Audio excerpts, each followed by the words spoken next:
নমস্কার। ভগবানের বাণী চ্যানেলটিতে আপনাদের সকলকে স্বাগত জানাই। ভগবানকে ভোগ নিবেদন করলে ভগবান কি সত্যি গ্রহণ করেন? ভোগ গ্রহণ করলেও সেটা কমে না কেন? আর ভোগ নিবেদনের তাৎপর্যই বা কী? অনেকেরই মনের মধ্যে এই প্রশ্নগুলো জেগে ওঠে। যাদের এরকম মনে প্রশ্ন জাগে, আজ তারা তাদের প্রশ্নের উত্তর পেয়ে যাবেন এই ভিডিওটা দেখলে। ভিডিওটি পুরোটি দেখার অনুরোধ জানাই। ভালো লাগলে লাইক, কমেন্ট ও সাবস্ক্রাইব করবেন প্লিজ। রহিম ও তুহিন দুই বন্ধু। ছোট থেকেই তুহিন দেখেছে তার মা পুজো করতে খুব ভালোবাসে। তার মা ঠাকুর পূজার বিশেষ আয়োজন করলে তার খুব আনন্দ হয়, কিন্তু নিজে ঠাকুর বিশ্বাস করে না, ঠাকুরকে প্রণামও করে না। তবে তার মা ঠাকুরকে যেদিন খুব আয়োজন করে ভোগ নিবেদন করে, সেই ভোগ সে খেতে খুব ভালোবাসে। বলে, মা তুমি অন্যদিন যা রান্না করো তার থেকে এটা অনেক বেশি সুস্বাদু হয়েছে, আর খুব সুন্দর গন্ধেও।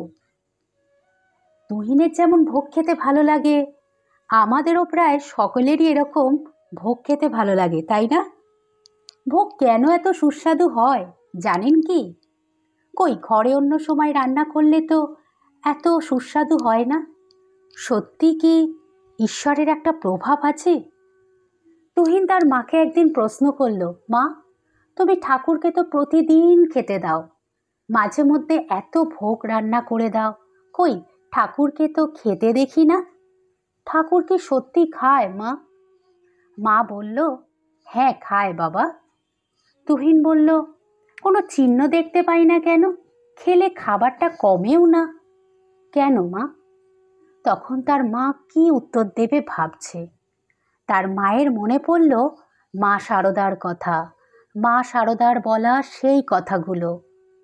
মা তখন বললেন, শোন তাহলে তোকে মা শারদার কথা বলি। তিনি বলেছেন, ঠাকুরকে পূর্ণ ভক্তি সহকারে ভোগ নিবেদন করলে ঠাকুর সেটা গ্রহণ করেন। তার চোখ থেকে একটি জ্যোতি বার হয়ে সব জিনিস চুষে দেখে। তার অমৃত স্পর্শে সেটি আবার পরিপূর্ণ হয়, তাই সেটা কমে না। আর ঠাকুরের অমৃত স্পর্শেই ভোগটি এত সুস্বাদু ও সুগন্ধি হয়ে যায়। মায়ের এই কথাগুলো তুহিনের মা তুহিনকে বলল। এবার তুহিন তার মাকে বলল, মা এই ছবিতে কি ঠাকুর আছে? তার মা বলল, হ্যাঁ। মা শারদা বলেছেন, ছায়া আর কায়া সমান, মন প্রাণ দিয়ে তাকে ডাকলে তিনি ছবিতে আবির্ভূত হন, আবার অনেক সময় স্বয়ং উপস্থিত হন। জানিস তো মা বলতে মা শারদা একবার গল্প করেছিলেন এক ভক্তের সঙ্গে, সেটা বলি তোকে। কোজাগর পূর্ণিমার দিন মা লক্ষ্মী বৈকুণ্ঠ হতে পৃথিবীতে আসেন। যেখানে যেখানে তার ভক্তি সহকারে পূজা হয় তিনি সেখানে যান। শারদা মায়ের শাশুড়ি কামারপুকুরে দেখেছিলেন একটা 14-15 বছরের মেয়ে, গৌরবর্ণ, কানে শঙ্খের কুণ্ডল, হাতে হীরের বালা পরা, ঠাকুরের অর্থাৎ শ্রীরামকৃষ্ণদেবের বাড়ির সামনে এসে দাঁড়িয়ে কথা বলছিল। মায়ের শাশুড়ি তাকে জিজ্ঞাসা করেছিলেন, হ্যাঁ গা, কে তুমি? তখন মা লক্ষ্মী বলেছিলেন, এই আমি এইখানেই আসছি। তখন মায়ের শাশুড়ি বললেন, আমার ছেলে রামকুমারকে দেখেছ? পুজো করতে গেছে, রাত হয়েছে, এখনো এলো না। তখন মা লক্ষ্মী বললে, ওই তো আসছে, চালকলা বেঁধেছে, এই যে আমিও তো সেইখান থেকেই আসছি তোমাদের বাড়িতে। তখন মায়ের শাশুড়ি বললেন, না মা, এখন এসো না, বাড়িতে কেউ নেই, এখন এসো না। এইভাবে প্রত্যাখ্যান করায়, আচ্ছা আমার অমনি দৃষ্টি থাকবে, এই বলে দেবী লক্ষ্মী অন্তর্ধান হলেন। তাই তো ঠাকুরের পরিবারে তেমন উন্নতি হলো না, মোটা ভাত কাপড়ে চলে যাচ্ছে। পরে রামকুমার বাড়িতে এসে সব শুনে তার মাকে বলল, মা তুমি বুঝতে পারোনি, স্বয়ং মা লক্ষ্মী এসেছিলেন, আজ তো কোজাগর পূর্ণিমা। তিনি গণনা করতে জানতেন রামকুমার, তিনি গণনা করে এটা জেনেছিলেন। তখন তাদের খুব আফসোস করতে হলো। জানিস তো বাবা, যে পরিবারের সবাই শুদ্ধ চিত্তের হয়, ভক্তি সহকারে ঈশ্বরকে ডাকে, সেই পরিবারে ঈশ্বর স্বয়ং আসেন ওই ছবির মধ্যেই।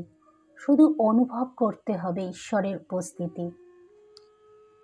তুহিনের মা তুহিনকে বলল, তোকে সারদা মায়ের আর একটা কথা বলি, শোন।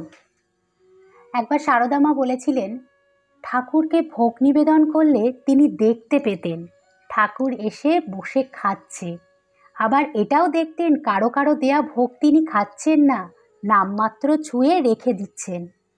যার যেমন ভাব, ভক্তি, ভক্তিটিই প্রধান। ভক্তি সহকারে যারা তাকে নিবেদন করে তিনি অবশ্যই সেই ভোগটি গ্রহণ করেন।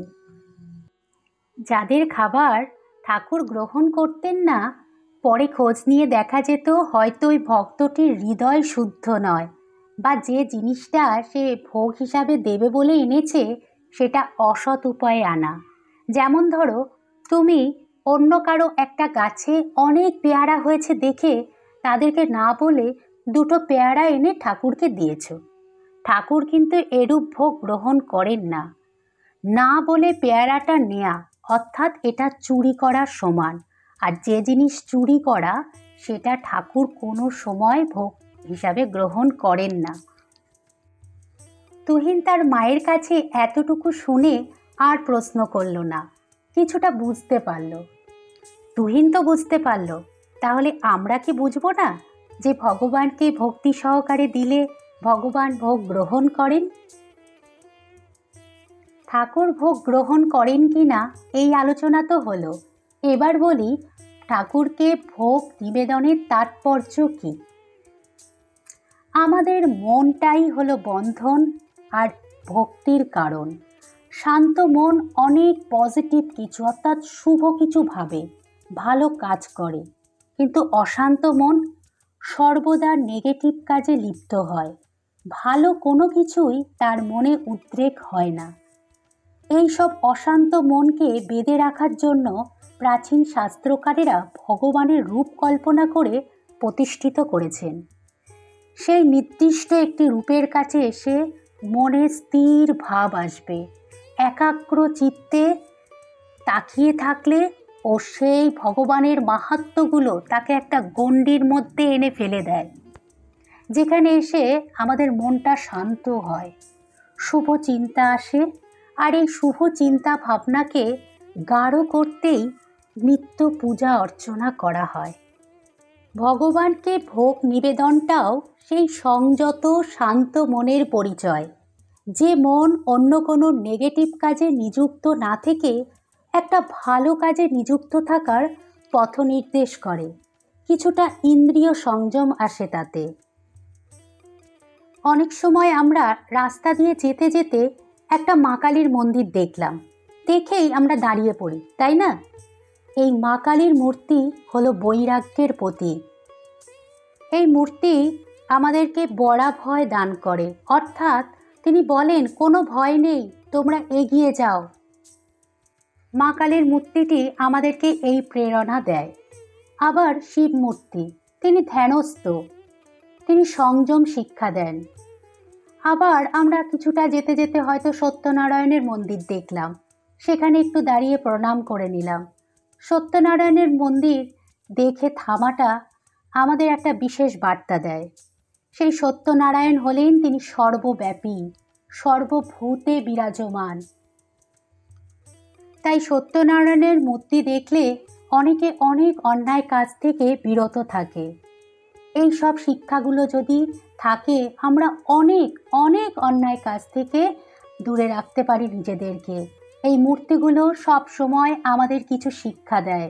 তবে এই সব ঈশ্বরগুলি আমাদের এই যে শিক্ষা দিচ্ছে, এর সাথে ভোগ নিবেদন করার কি অর্থ আছে, তাই তো? সম্পর্ক কি শুধু খাওয়ার? না। যে মূর্তি তোমার সামনে দাঁড়িয়ে আছে, সেই মূর্তি দেখে তুমি কিছু বোঝো, অথবা তাদের নাম শুনে কিছু বোঝার চেষ্টা করো। ফুল, ধূপ, চন্দন এসবের ঘ্রাণ দিয়ে তোমাকে কিছু বোঝানোর চেষ্টা করা হচ্ছে। আর জিভের স্বাদ অর্থাৎ যে ভোগের যে স্বাদ, এই সব কিছু দিয়ে বাইরে থেকে একটা কিছু আমাদের মধ্যে প্রবেশ করে। এর মধ্য দিয়ে ঈশ্বরের বিশেষত্ব বোঝা যায়।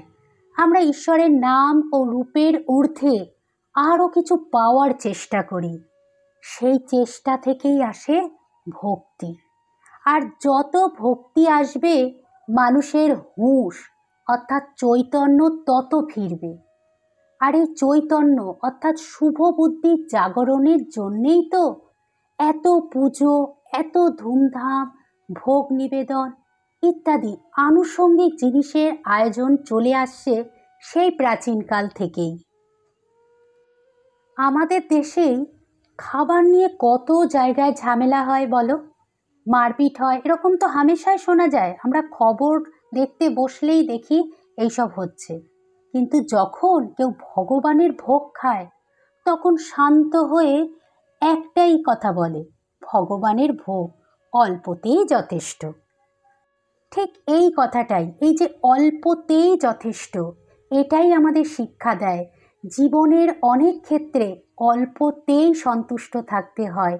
বেশি পাওয়ার আকাঙ্ক্ষাতেই এত হানাহানি, এত মারামারি।